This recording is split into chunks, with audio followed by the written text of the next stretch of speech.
First, you have some time to look at questions 1 to 7.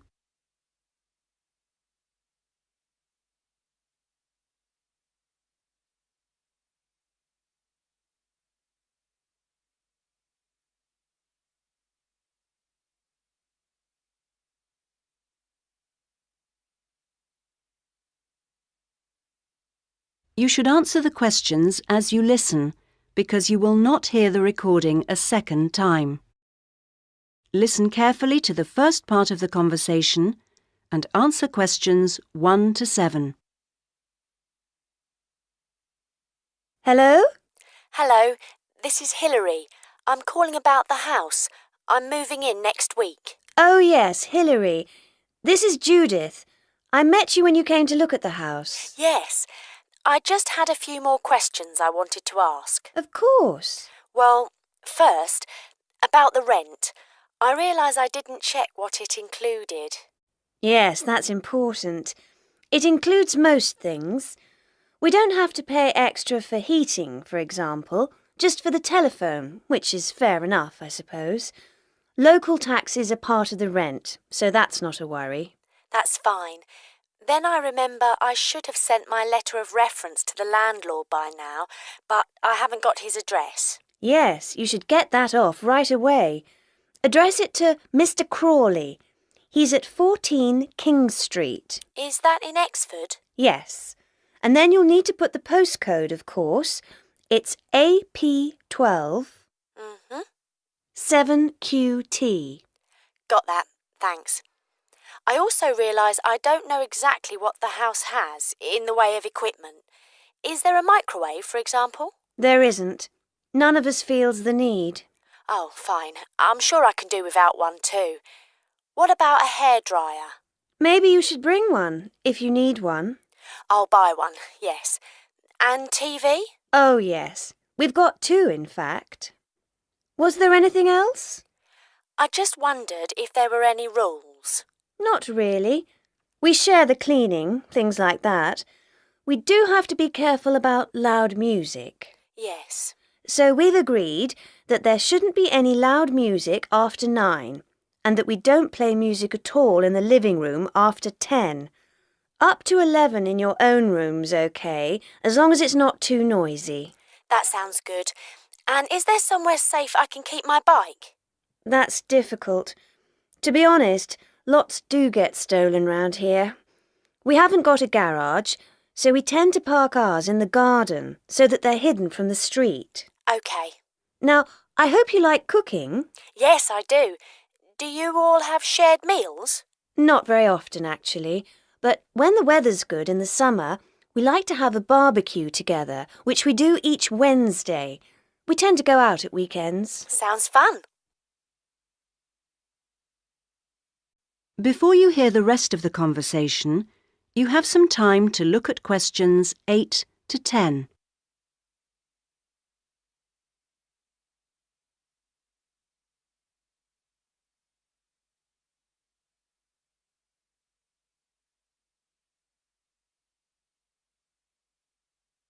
Now listen and answer questions 8 to 10. Are you familiar with this area? A bit. Actually, there are a few things that I'd like to know the location of. A bank, for example. Yes, there's one quite close.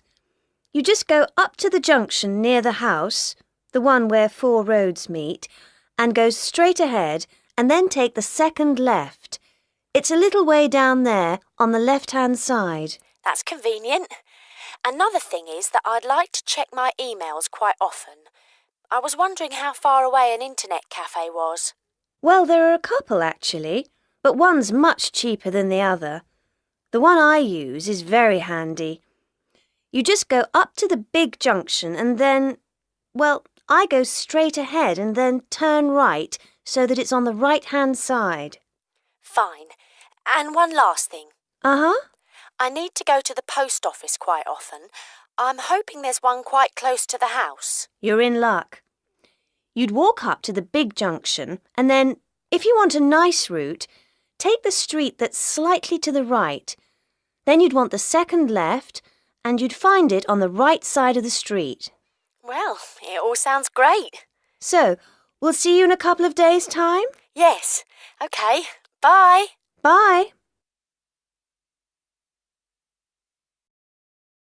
That is the end of part 1. You now have half a minute to check your answers.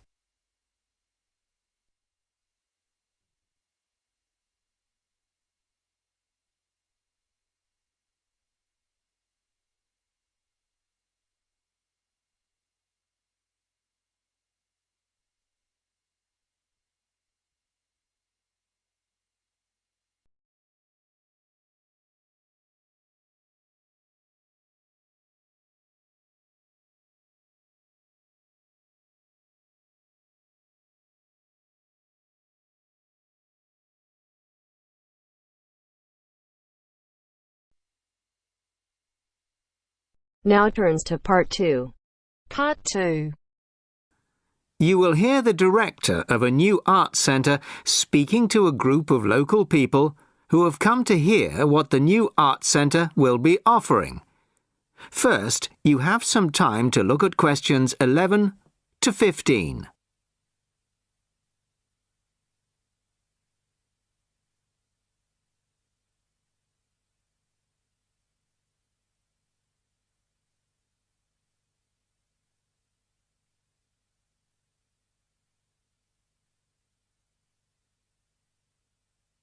Listen carefully to the first part of the talk and answer questions 11 to 15.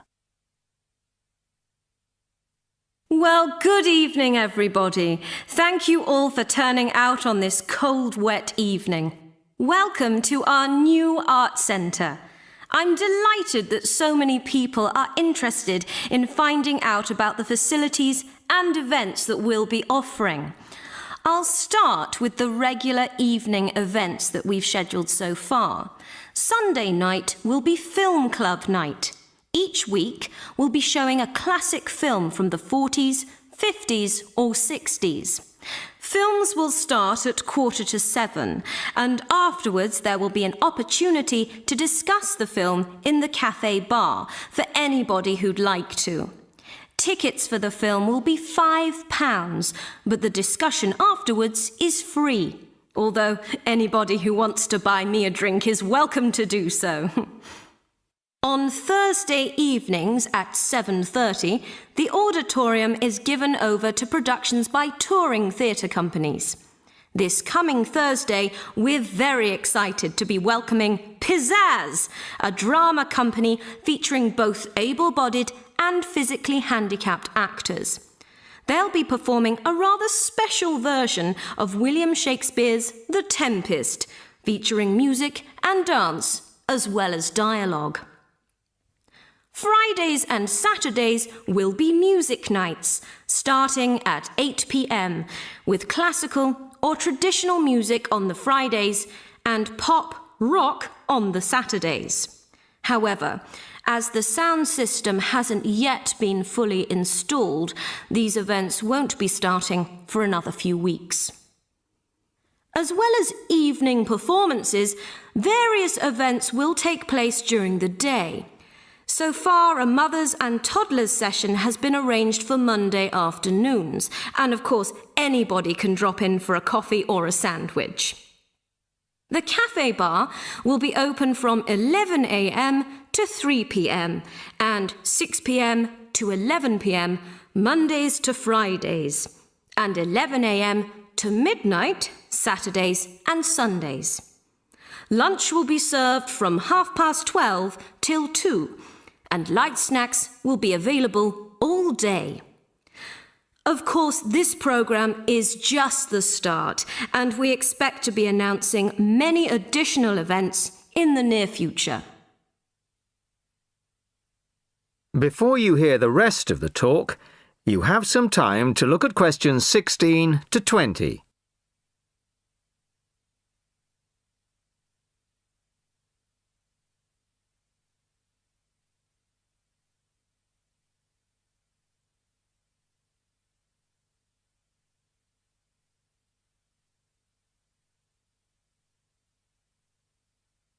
Now listen and answer questions 16 to 20. Now I'd like to take this opportunity to tell you about becoming a member. Membership benefits include reduced price tickets, priority bookings, and a monthly newsletter, which will feature the latest details of forthcoming events, plus details of other arts events in the local area. The cost of membership is just £15 a year, which I think is very reasonable.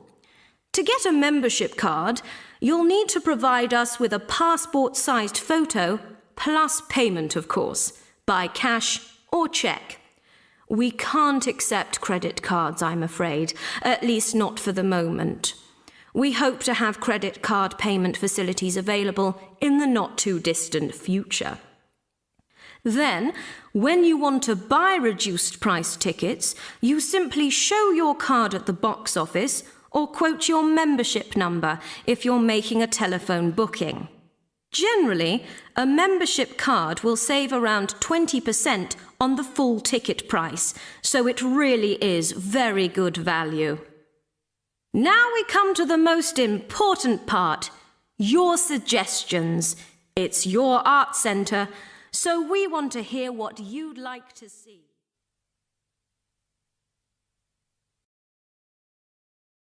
That is the end of part 2.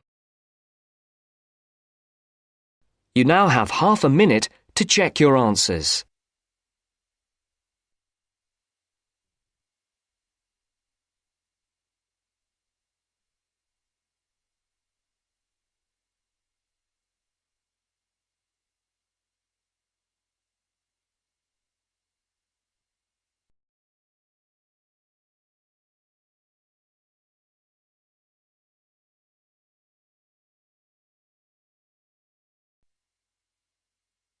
Now turns to part 3.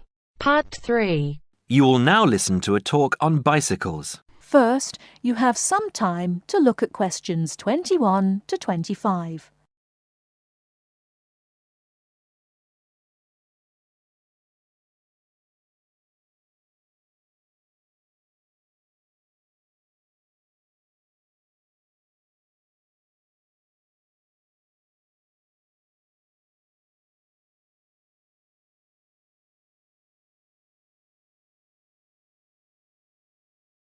Now listen carefully and answer questions 21 to 25.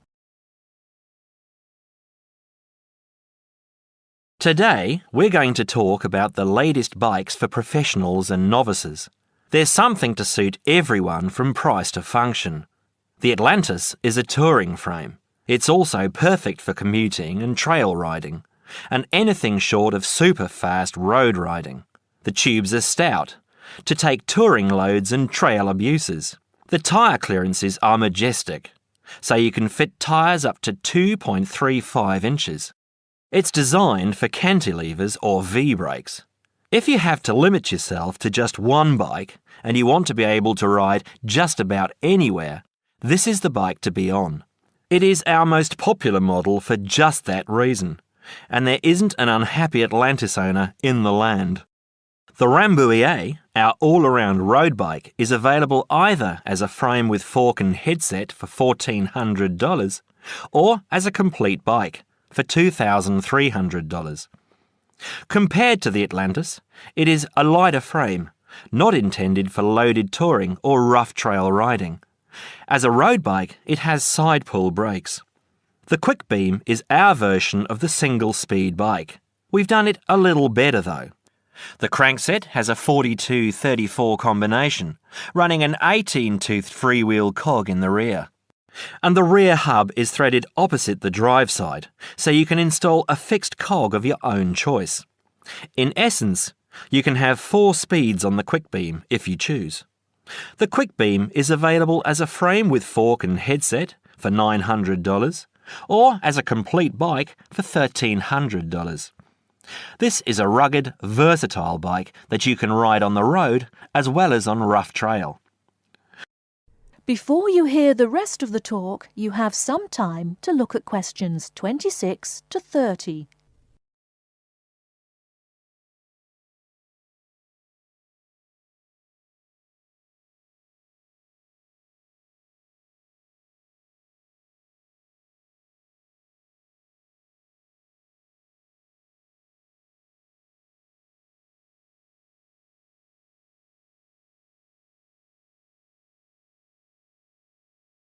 Now listen and answer questions 26 to 30. The Saluki is our roadish, light-touring, randonneuring frame. It's designed for 650B wheels. If 650B means anything to you, you'll either love it or think it's marketing suicide. If you're new to 650B and a follower, you won't want it. If you're new and a rebel, you will. Now, I'll just talk a little about saddle comfort. The road bike, for the most part, has turned into a high-tech, uncomfortable machine, and the proof is all around us. Look through any bike magazine or catalogue and you'll see the saddle up to 6 inches higher than the handlebars. It is impossible to be comfortable on such a bike. It forces you to lean forward, putting more weight on your groin, hands and arms. People ride these bikes with straight, locked-out arms and wake up with aching backs. They endure it, get used to it, or buy recumbents. When we custom design a bike for you, you'll be able to get a comfortable position. Your back will be between 45 and 50 degrees, and there will be a noticeable bend in the arms. And most importantly, your arms won't be supporting your body weight. You won't have to look up to look ahead, because you won't be hunched over and low. That means our bikes are more accessible for riding on the flats, or even for short climbs. We consider this when we design and build your custom frame. That is the end of part 3. You now have half a minute to check your answers.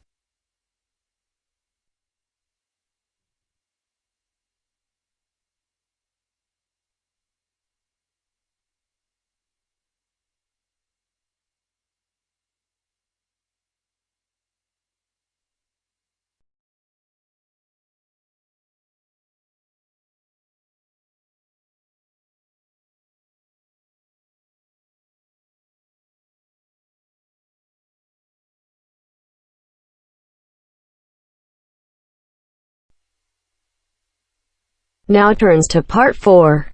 Part 4. You will hear part of a careers advice talk on working freelance. First, you have some time to look at questions 31 to 40.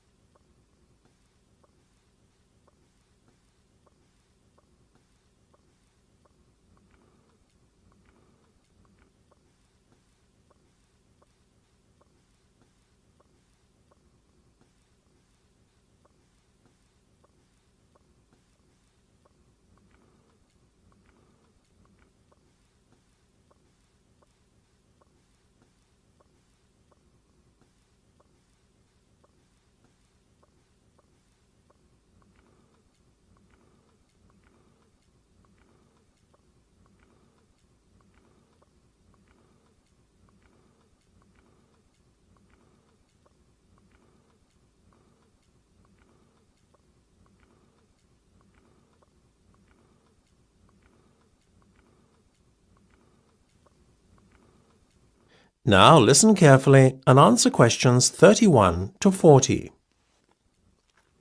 Working for an employer in a 9-to-5 job has long been the accepted norm. However, this could soon be set to change.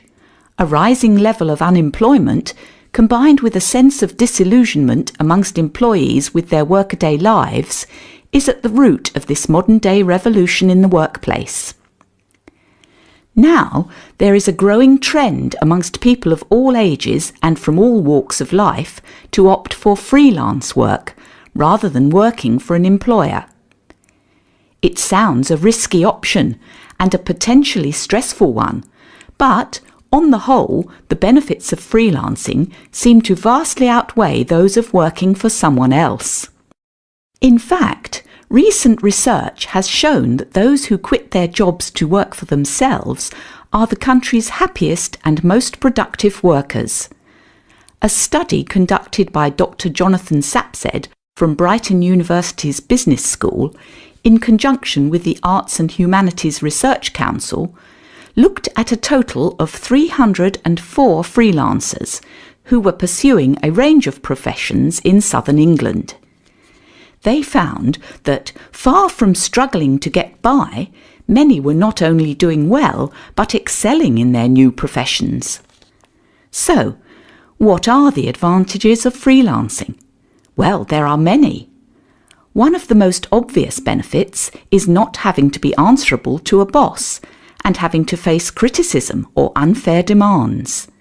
In addition, not being based in an office or shared workplace with competitive or difficult colleagues is another bonus.